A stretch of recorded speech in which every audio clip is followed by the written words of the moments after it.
Welcome to the Back Porch Top Podcast. I'm your co-host Jason, Chico's Danny. and we got a full show for you today. NCAA, men's and women's, NBA, a little Major League Baseball. First, Danny, right into the NCAA men and women NCAA bracket and where the Final Four is happening or has happened. First with the ladies on Friday. First start off with UConn against South Carolina. South Carolina came out like game busters and just really were very aggressive, and it showed throughout the entire game. Seemed to be they wanted some payback from last year's game and got it. 62-48, South Carolina Gamecocks advanced to the championship game. But what got most attention was the post game lineup handshakes and where Coach Don and Coach Gino had some words. I was interested in just the handshake because Gino said some colorful things during a timeout when he was interviewed. I think it was between the third and fourth quarters. He was Yep. interviewed and had some colorful commentary. And I was like, oh, I want to watch this handshake. And I was not disappointed. Me either. Um, and it took away from the game, man. It took away from South Carolina Gamecocks, the ladies, really doing the thing on the floor. I gotta give them kudos for breaking the winning streak of the UConn Huskies. And so they advanced this to the championship game. Then Texas, UCLA prevails 51-44. So it was South Carolina and UCLA in the finals. Danny, what say you about that Final Four Friday matchup? The UConn South Carolina matchup, man. South Carolina, they played like that was their championship. Mhm. And you kind of saw that yesterday in the game against UCLA. They just looked gassed. They had no legs. We'll get to that game in a minute, but they were in UConn's grill, man. And UConn actually led the game at halftime by two. In that second and that third quarter, Uh, that's where South Carolina put it on UConn and took that big lead. And that's where you mentioned about Gino's interview between quarters, where he used, like you said, some colorful language. It's complaining Mhm. about the fouls because he had mentioned South Carolina had zero fouls. They had, I think, six. Mhm. And then he mentioned about the jersey ripping, which was a falsehood. His own player she ripped her own jersey, Sarah Strong. But then in that fourth quarter, they came back. They had three threes in a row, made it a game, and they just missed a lot of shots that they would usually make. And I credit that to South Carolina, man, just being, playing a good defense and intimidating them a little bit. That it was uncharacteristic. So, South Carolina did, great. And with the post game piece, I didn't get it either, man. And this is sometimes where the post game handshake, the I just don't see it sometimes where there's a point for it, especially in situations like this. It was entertaining, it's content, but the game's over. If you want to go shout somebody out, go run and see somebody, whatever. But the whole form and the line and all that after, especially after teams take horrible losses, either blown out or just, it's just tough, man, just to do that. I know it's supposed to be sportsmanship. And Gino, man, he was in his feelings. It's like, Mhm. man, hey, I get it. You lost, you won 54 in a row, and this wasn't 55, but you got to take that L and keep it moving, man. And he took it personal. And I know he gave a, apology a day later, but it was weak. It was a weak apology, especially because he didn't call out Don Staley, and that's who he should apologize to. So, congratulations to her getting to the championship. We'll talk about that in a minute. And then that Texas UCLA game, Jason. Another game that was back and forth, and Booker from Texas was 3 for 23, their star player from Texas. And if she puts together any type of game, I think Texas pulls that game out. And there was a play at the end of the game. They're down three, Texas was, and Booker took it to the basket, and Betts blocked it. and that was game because they could have cut it to one or even tied it. And the coaches, both coaches, were complaining about the refereeing, officiating, and it was a drag 'em out game. So if Texas would have made the championship, man, I don't know what the score of that game would have been because those teams play some good defense. UCLA prevailed, but yeah, that Booker 3 for 23, man, just hurt Texas, and so UCLA and their seniors took them to the promised land. And just like we said, that UCLA South Carolina championship game was no contest. From the onset, UCLA was ultra aggressive. South Carolina didn't have no punch back at all. And there's a couple of times they made a run. The final score is 79-51, 28-point game. Come on, man. This was a blowout of epic proportions, man. And it's I feel bad for ladies of South Carolina Gamecocks just because I wonder just to what degree that post game handshake had impacted them in any way. But just the saying, UCLA showed up. Mm-hmm. I mean, they really showed up. So can't take anything away from them, man. No. My understanding is the first women's or ladies championship for the UCLA Bruins. And so congratulations to them. I guess back to the drawing board for South Carolina. What say you, Danny, about this championship game? Jason, this game looked just like last year's game. You know, South Carolina against UConn, where there's a point in that game where South Carolina just didn't have enough. And I'm curious from an offensive perspective if that's something Don Staley makes an adjustment to try to get another scorer because they don't have like a dominant scorer on the team. No. They haven't had one in a while, and they have some young talent. So they have some freshmen that got some good minutes even in yesterday's game, even though it was a blowout. They got some valuable minutes for next year, and they can build upon that. Mm-hmm. But yeah, UCLA, man, the seniors carried them. Also, South Carolina didn't take advantage of when Betts went out the game. So there was a point in that game where she was complaining about her throat. Yep. I don't know. It didn't look. I don't know if I don't know if she was having problems breathing, but she was out the game, and then UCLA expanded the lead. South Carolina didn't close it, so they didn't take advantage, man. And tough L. It was close for a little bit, but then UCLA blew the doors off. So I'm curious what adjustments Don makes next year. But congratulations to UCLA. It was tough fought victory, you know, going through the tournament. Like I said, Texas was their matchup that gave them that scare, but they got through it, and yeah, now they got their national championship. And a lot of Now their teams, a lot of those girls may be going to WNBA in a couple weeks too for the draft. Yeah, a lot of them are. A lot of them are. And now, Danny, on to the men's college side here, Final Four, and where on Saturday, the UConn Huskies faced off against the Fighting Illini. UConn wins 71-62. This was, to me, a decent game. Not a whole lot back and forth per se. I think UConn had this in hand, but I think UConn has a weakness, and they tend to lag off a little bit, allow the teams to come back on them. And I think that's going to be a thing in this championship game. And where the next game, Michigan against Arizona, was no contest. I honestly watched from beginning to end. I watched the true TV telecast with the Fab Five, Danny. Yep. And it was absolutely amazing. The back and forth, the bantering back and forth, the ribbon back and forth, man, was amazing. It's good to see all of the Fab Five there. To hear stories, to hear their shout outs, to hear what they would like to see, i.e., banners back up raised at Michigan, which I totally agree.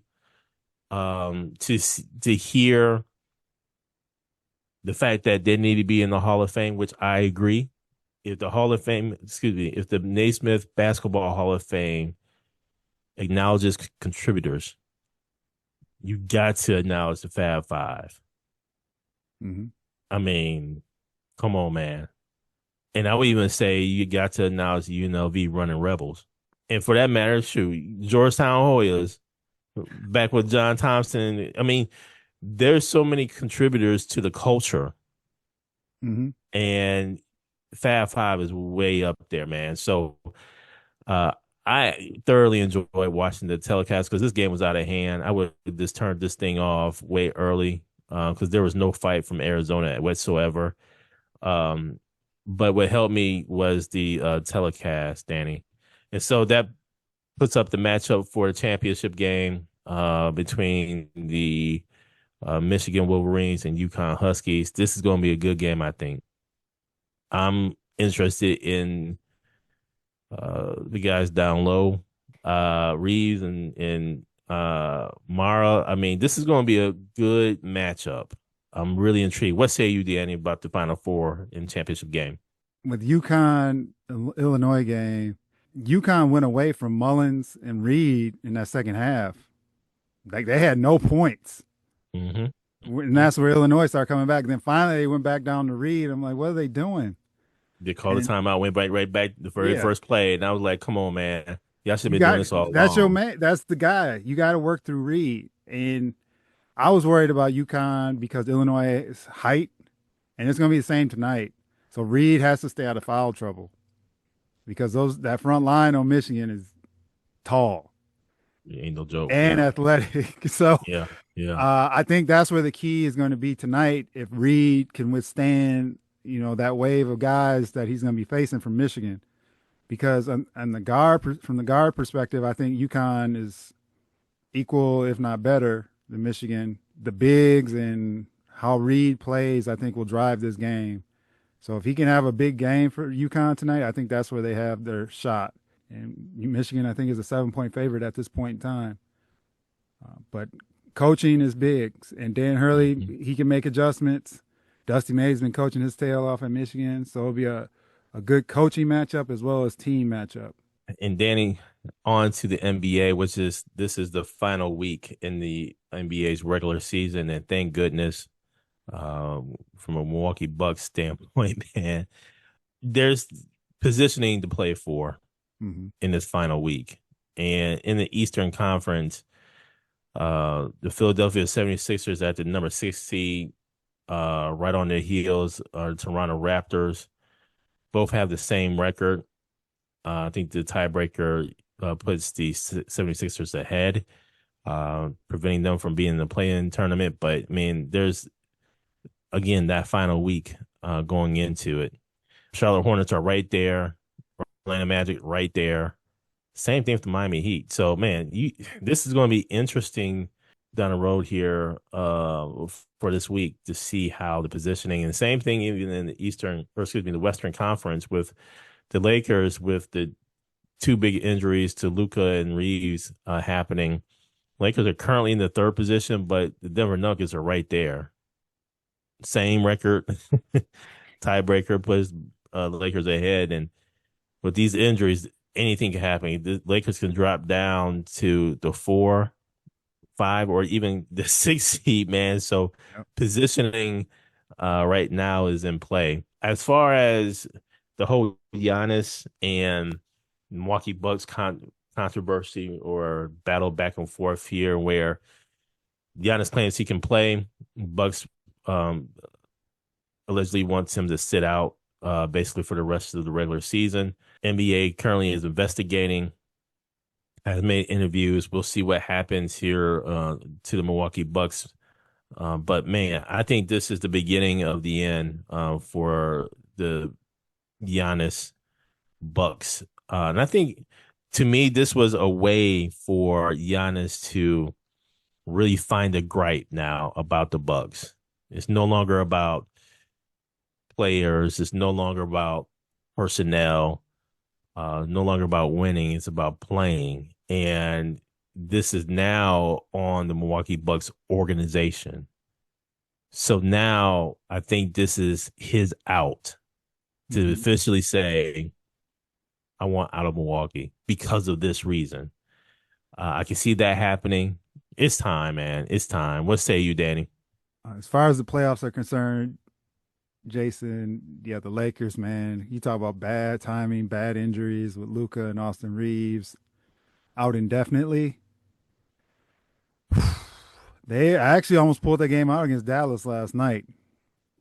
But you can't lean on an aged LeBron. It's just tough to see, knowing that that came back and put themselves in a good position. But that's the way it goes, man. Sports, you just don't know what's going to happen. So we'll see where they end up being seated and how this week goes. But tough break for the Lakers because they were actually playing actually pretty good. Hmm. So we'll see. But and then on the Eastern Conference side, yeah, man, that's what I want to see how this all plays out because we talked about last week on the seeding and there's just a couple games between all these teams in that lower half below the four that there could be a lot of movement this week. So Hmm. it'll be good because that's going to be some good basketball because these dudes want to stay out of that 7 seed, 7 to 10. So looking forward to that. And then on the Giannis front, I agree, Jason. I think Giannis saying what he said, it was very timely, Yeah. right? Yeah. Because the season's almost over. Because he could have said this after the season, but he wanted to make a point now that, hey, teams, I am healthy. Hmm. I think Hmm. there's a lot of subliminals too, not just at Milwaukee Bucks, but other teams. Hey, man, I could be playing. If he was aligned with the Bucks, he would have been cool with just sitting and getting healthy. He plays a lot of basketball, not only with the NBA, but overseas. So his body needed a break. He's been injured in and out of the lineup all year.